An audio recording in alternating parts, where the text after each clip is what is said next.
prioritizing your needs and putting yourself first. You see, it's taken me so long to really understand and integrate into my life that my needs actually matter. You matter. And when we learn to meet our needs first, our emotional needs, our psychological needs, we're energetically full, and then we can really come from a place of service. And that, of course, helps us live a passionate, inspiring life. So how do we put ourselves first when we're so used to prioritizing other people? Oh, good question. How do we prioritize ourselves when we're so used to putting other people first?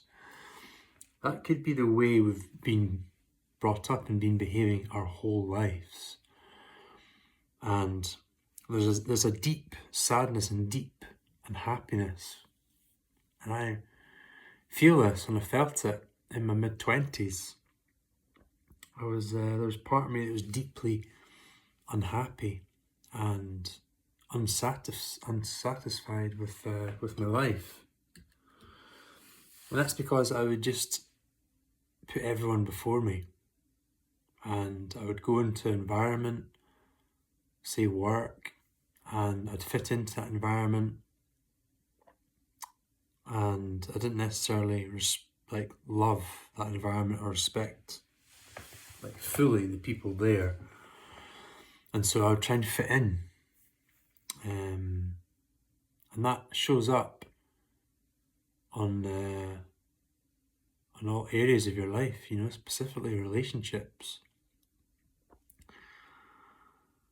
So yeah, putting yourself first. What's it going to take? What's it going to take to put yourself first?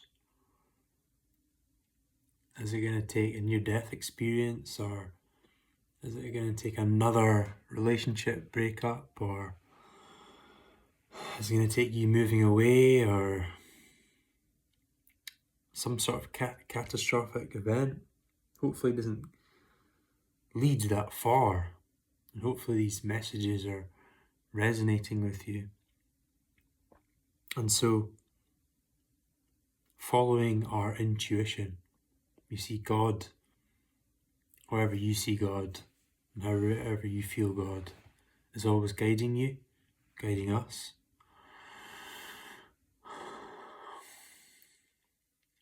Every moment of the way we're being guided.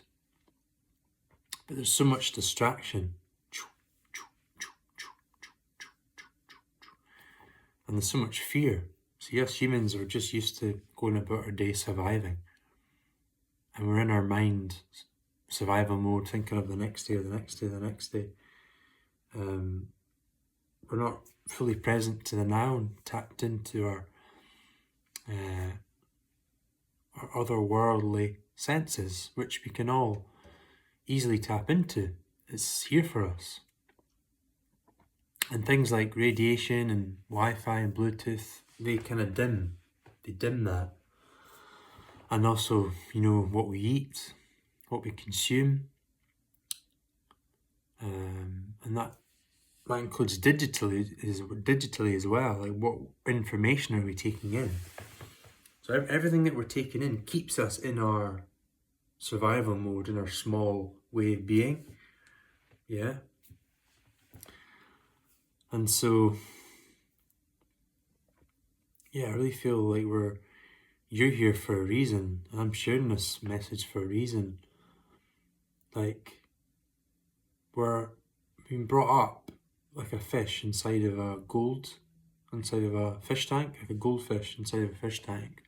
The fish just swims around and it sees the same things every day, and might have a new fish and some food and little plants here and there. It swims and it just does the same thing every day. And yeah, there's really an opportunity to smash that fishbowl and then drop into the ocean of life, where there's so much more for us. There's so much more for us to explore, and it's like so exciting.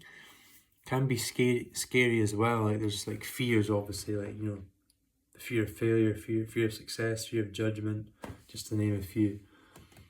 We have to work with these fears as we go. That takes a lot of strength and a lot of courage and commitment and discipline. And so, yeah, we want to find others that can also live and want to live that way. And there is a new way. There's a new way. It's not even a new way, it's an ancient way. And yeah, it feels exciting for me. It feels exciting.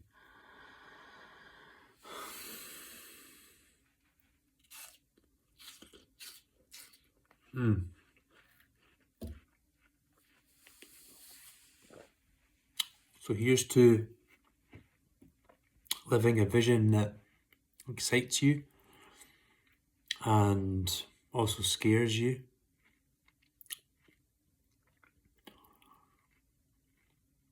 Yeah, I'll leave it there. Thanks, everyone.